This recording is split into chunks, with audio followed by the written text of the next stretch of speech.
Good morning again, gentlemen, and distinguished men at the high table. Welcome to today's event, Capacity Development Training and Provision of Communication Gadgets for Security Personnel in Delta North Senatorial District. And this event, as we all know, is championed by the distinguished senator representing Delta North in the person of Senator Prince NWOKO. Please jam your hands together for him in that session. But without wasting much of your time, we would like to kickstart this event. And on that note, I would like to call on Honorable Samadina Amusia for the opening prayer. You are highly welcome. This is a program that was actually initiated by the most distinguished senator, Mr. Prince NWOKO of Delta North Senatorial District. This program is in conjunction with the Defense Space Academy, and we are happy that personnel from the DSA are here.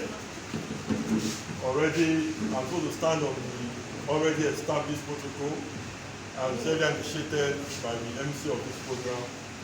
But I also want to really appreciate the effort of our guest speakers who came all the way from outside the state. In the person of Dr. Ben OGORIBA, PhD, Dr. Barwa, PhD. And I also want to appreciate every one of us who have been contributing the aspect of security programming for our senatorial district. It has not been easy. I'm not here to define what security is. We all know what security is all about. I can also see the coordinators of the various NGOs who are also here. I want to appreciate you for coming. It shows love, it shows unity, it shows passion for the program. Everything is not about the money, but each time you guys say that there's a program that the senators are organizing, you always try to key in. That's the most important thing. Somebody called me yesterday and was telling me, Comrade Opia, I heard you're also the SSA to the senator on NDDC matters. When is our project coming? I said there's no problem. Things are on the pipeline. In respect of the security programming that we're here for, like I said earlier on, I don't need to define what security is all about for us. We are all in a system where we are required to provide security for ourselves and our neighbors and the society. But among all the bills or motions that the senator has moved in the National Assembly, one of them that has really attracted my attention was the motion for Nigerians to be allowed to use firearms for self-defense. Hope you guys are aware of that. Yes. That bill is one of the best that I love so much, because we all will be doing our best to ensure that we provide security among ourselves and our societies and the rest. We can't just allow the security agencies to do all. Now, if you look at this program, it's basically for vigilantes across the 9 local governments, because we've seen that vigilantes play a major role in community policing. There is no way the military, the police, the civil defense or whatever, the Navy can go into any operations in the communities without liaising with the local guys, that's the vigilantes. So I'm so happy that the vigilantes have been doing so much in our various communities. Most times when you travel across the various communities, even interstate, most of the roadblocks you see are the vigilantes mounting them. You'll be surprised. My brother from Senator's Village, NWOKO, he knows. I watched the video Our brothers from Ukwani local government, Ndokwa East, Oshimili, Ika Northeast, they all know what we're talking about. The average or the other sister security agencies are also doing their best. So, like I was saying, the motion or the bill that the senator is pushing in the National Assembly in terms of allowing us, when I say us, is myself and yourself, and even the MC that is a woman here. If that thing flies, she will be able to have license. All you need to do is just to get the license of firearms and to use it to defend yourself. And there are rules and regulations that has to do with you obtaining the firearms. Because if you get a firearms illegally, that means the government can arrest you and, if possible, persecute you for illegal possession of firearms, isn't it? But when you have it legally, and you have a license for it, and you are meant to use it to protect yourself, you can also use it to protect your community. Because to me, I tell people, look at our security personnel. Most of them are not well equipped. They're not well equipped. If, for example, now people have these firearms, in the local palace, in the pigeon, they say, who they go, they come. Abi? Yeah. Who they come self, they do it in, they fear. Yeah. So if you own your own, I hold my own, you they come, I blow power, you are so boy, that's you hold on. As I hold my own, maybe I can't call one guy, Geoffrey, you hold your own, they come my area, it can also help me. Before you know, the bandits, the kidnappers will begin to do what? Disappear from our neighborhood. Because the senator himself has been a victim of these issues.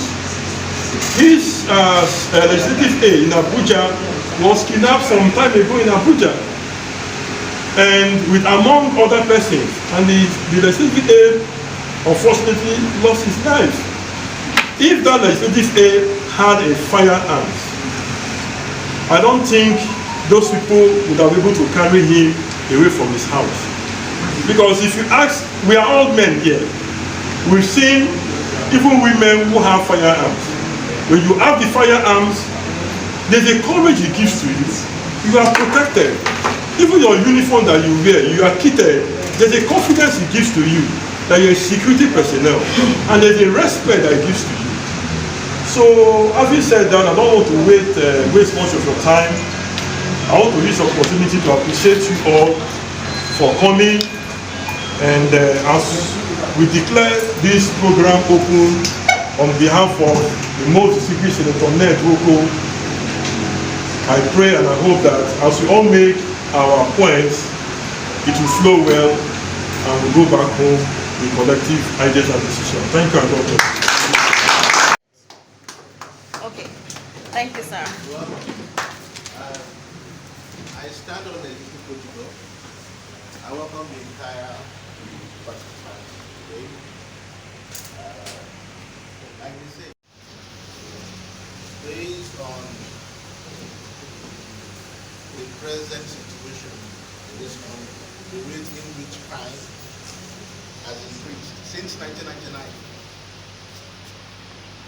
it has overwhelmed the security forces. So there is need for the community to organize themselves as vigilantes to assist the military personnel or the conventional security officers. Be as it may, I would want also for us to pay attentively to few points I will make, because that will guide you in carrying out your daily responsibility. Now, we all know it's a fact that most vigilante groups, when they started perfectly. But getting the period of time, they do take laws into their hands because they felt they are the law. I want to let us know that you are not the law. You are meant to assist the security operatives. There are some points I made, the do's and don'ts that will also help you guys in carrying out your daily activities. The do's, community engagement. As a vigilante, you are closer to the community. Every criminal, every kidnapper is from the community. It did not come from space, it's from the community. So the community has a role in fishing out those elements that brings bad name to the people. So it is very important that there should be this community engagement. What is community engagement? It is your duty, your responsibility to discuss with the people, your community. Let your community never see you as a threat.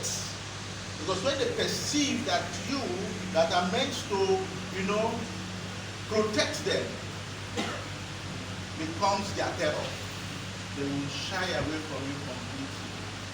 That is one of the points I want you to know. Community engagement. You engage. Secondly, crime prevention. It is your duty also to ensure that in the various communities you are there to prevent crime.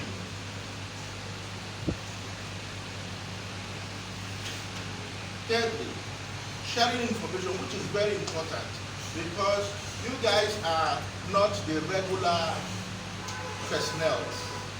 Yours is to collect sensitive information, channel it through the proper means so that the authorities will now act based on the information.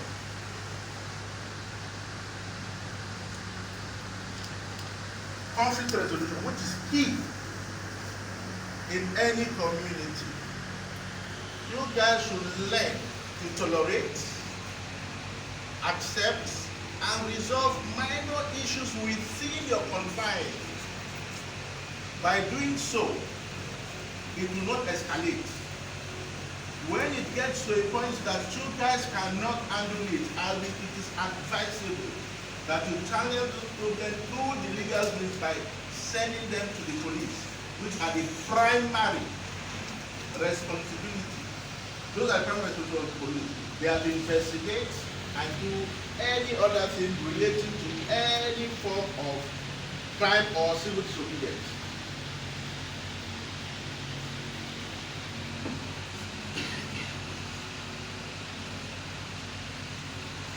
Collaboration with the law enforcement agents. Simple. You understand me? Don't see yourselves as equal to law enforcement agencies. You guys are not equal. Never will you be equal because the law is with the law enforcement agencies. Okay? It's with the law enforcement agencies. So I will advise that always, after this program, I will advise that you reach out to, if it is the DPO, the area commander, have their numbers. So that when there is any form of crime, you can reach them immediately for swift response.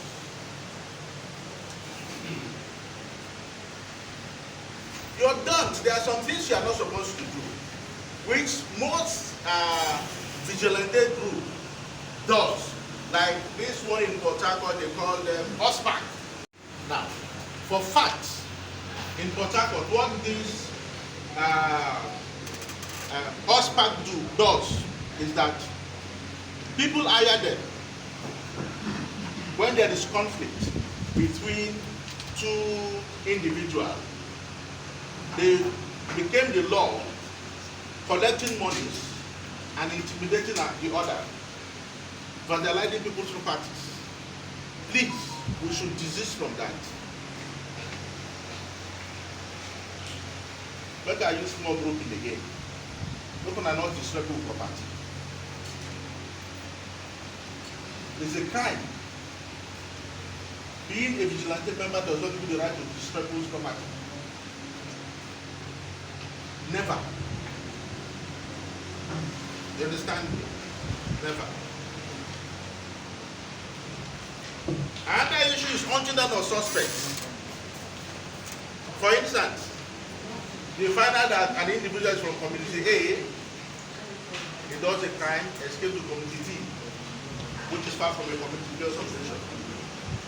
And you leave your primary place of assignment and you go to community D to track him down, to arrest him. No be on a job, that's not your job. No be that, it's only the police, the military has that authority to track criminals. You understand me? Hunt them down. If it may, if there is gun battle, they are empowered by the law to protect themselves. None of you are the beggar, please, I'm begging us. None of you have the right to take the life of any individual because you are a vigilante member. Because if you do, the law you think you are will come for you. That is when you know that you are not the law. Rather to assist the law in intelligent gathering. Hello? Intelligent gathering. You understand me? Originally, when my friend up there told me just one day, I said, I have to be here. Because Ned, Senator Ned is a good man. I have to be here to render my little, knowledge, to transfer little knowledge to you. I would have been here. I would have been here if it were to be 3 days at least. 3 days. There is processes you guys were supposed to pass through. You understand me? Even the police have what they call training and retraining. Why is it retraining? The retraining is to bring them back to the normal sense, equip them with more modern knowledge, equipment to face the future. So please, we should know that. Another issue is hate crime. One of the issues we have in this nation today is tribalism. I'm a Ndukwa man. Okwani man does something in Ndukwa land because not any form of crime, because he's not from there. The people using the vigilante to oppress. That should not happen. That is not your work. That is not your responsibility. So please, I would like to stop here. I would like to stop here by also informing us and to send this into your head, that none of us seated here, except from our officer here, our commander here, we are not the law, or the DSS. We are not the law. And if we act contrary, we break the law, we will pay for it. Then our distinguished senator will stay far from you because he never sent you to use this privilege to commit any form of crime. So I'm begging us, anywhere you are posted low, take this message. I had 4 persons per local government. Take this message back. You understand me? It was so soon, I would have maybe up here might, give you these rules, do's and don'ts. So that it's in your offices, you place it there to the arrest. You don't have right to arrest. Yes, if there is any form of crime you are you succeeded in apprehending the individual. It is in your place to alert the police. It is the police that will come and pick those guys, those criminals, for proper investigation and persecution. You don't have right to arrest, detain, and bail, and ask them to come and bail that individual. You don't. You don't have that right. That right is meant for the police or the military, based on where the crime is. In most cases, even the military handles suspect to the police. So please, I want you to take this point very serious, that you don't have rights to arrest an individual. In case you arrest, you call the police for proper, you hand the suspect to the police. It is the duty of the police to investigate, and the rest of them. Use of lethal force. Now, there are, over the years, most vigilante groups, because they feel they are the law. When they apprehend, most times, innocent suspects, because they have become too confident of themselves, they take law into their hands by using excessive force. You understand me? Dragging, kicking, beating. That is none of our responsibility. You understand me? Yes, in some cases where there is, every man has the right to protect himself. When it comes to that stage, it is wise that you apply wisdom based on the situation. Based on the situation. Apart from that, you don't, we don't have that right to use force on any individual. Like I said, the conducting of investigation, it is none of our business. We don't have any right, oh, we got this man silly, let us investigate, and the rest of them. That is none of your business. You are, because you are not equipped with the knowledge, the technique to go into any form of investigation. So I will advise, situations like that, you pass that responsibility to the constituted authorities that are meant or established by law to handle those situations. And law enforcement. The word law enforcement is generally referred to the constituted authority, not you. You guys are not meant to enforce law.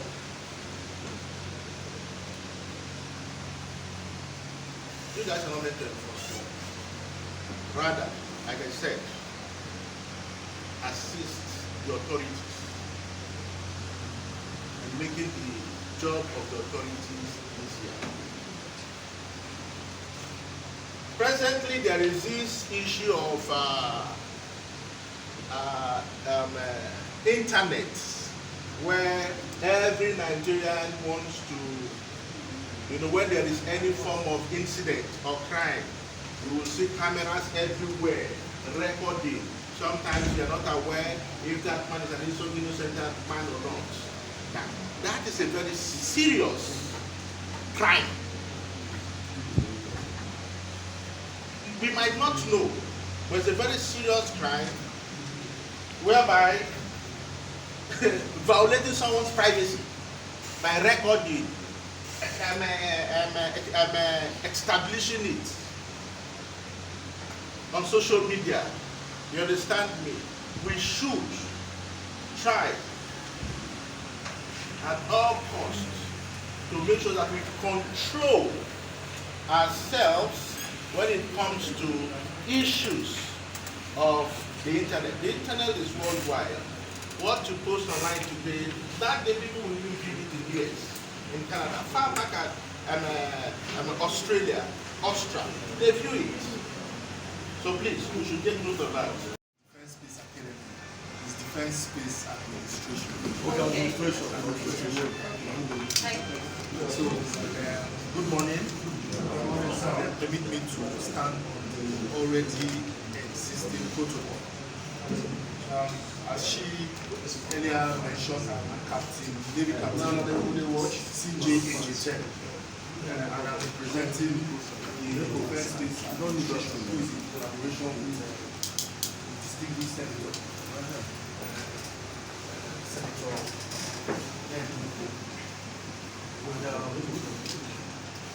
Due to the importance of this particular activity, I arrived here from Abuja yesterday, and just to witness this training and capacity building program. And I must say that I am quite happy that this is happening, because the Defense Space Administration collaborating with the distinguished senator is all you need to see how the military can improve its cooperation with the civil populace, which is also called civil military cooperation, which is very, very important. The military cannot function properly without having the cooperation of the civil populace. And you people like most of you are the front line when it comes to ensuring security in the communities. And even in trying to provide the military with intelligence and also other forms of cooperation towards seeing that security in our communities is also improved.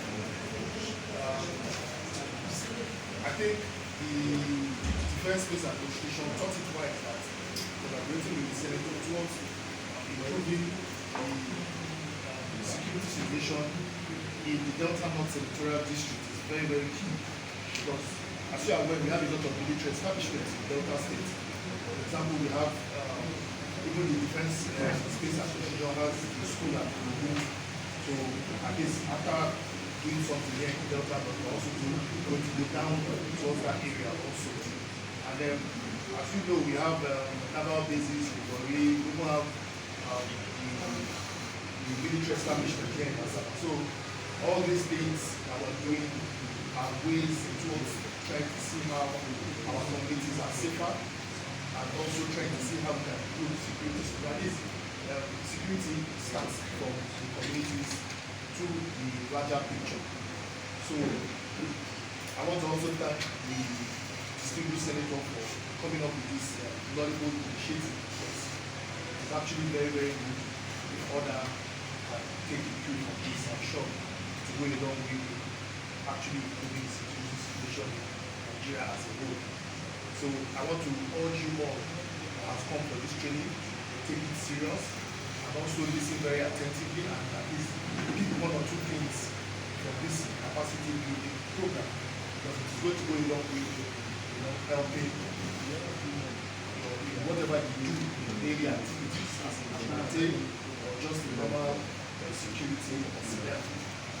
So at this point, without talking much, I want to also thank you all on the high table here for giving me this opportunity to speak. And also lend my thanks to the distinguished senator also for providing this atmosphere and opportunity too.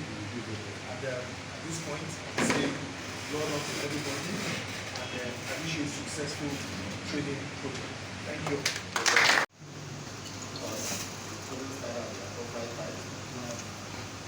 Delta North security Zealand Road. Before you achieve your end, you must connect and love each other. Because when we talk of security, yes, fight among you, they will succeed. Sure. Secondly, you may be approved to use the local app, that is Come Action or what the Tabobare. I want you to know, when are you supposed to use your firearm? When your life is in danger and there is no any other way to protect yourself, you may use the firearm. When the life of innocent citizens are in danger and there's no any other way for you to protect them, you may use your firearm. When someone who committed capital offense, armed robbery, kidnapping, is attempt to escape from any custody, you use your firearm. You also know that when you arrest somebody as a vigilant group, you hand over to police for proper investigation. And police also have a limit because there is a difference between armed robbery and stealing. Stealing is valuable offense. When you arrest something and hand over to police, they follow the list. The law says police should not detain for more than 24 hours. Charge him to court. Some of you will arrest, hand over to police, and nobody will come to give evidence. What do you expect the police to do? Free him. They will free him. And somebody saw it and said, they will snatch him out. You want police to kill him. It doesn't work like that. And you should also know the difference between armed robbery and stealing. When you are posted to your beat, somebody stole a back good of plantain or a tuber of yam or because the economy hardship, so you jump fence to go and take one of food. As you arrest him, you warn him because it's hunger.